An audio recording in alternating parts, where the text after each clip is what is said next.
માલ આપ્યા પછી એ લોકો એમને પેમેન્ટ આપ્યું, પછી અમારે એક સાથે છે ને સોફ્ટવેરમાં બેસીને 15 લાખ રૂપિયા આઉટસ્ટેન્ડિંગમાં ડિલીટ કરવા પડ્યા.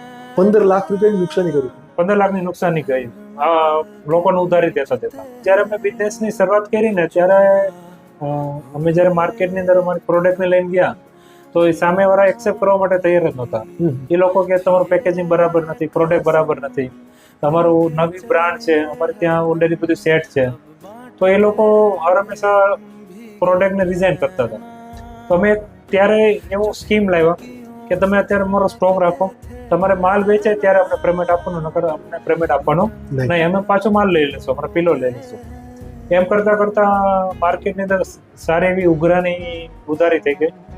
15 લાખની તો નુકસાની કરી, એ સિવાય છે ને 1 લાખ રૂપિયાનું તમારે લોકો ટ્રાવેલિંગ હોય છે, એની ઉઘરાણી કરવામાં ટોટલ 16 લાખ રૂપિયા. ટોટલ 16 લાખની ઉઘરાણી થઈ.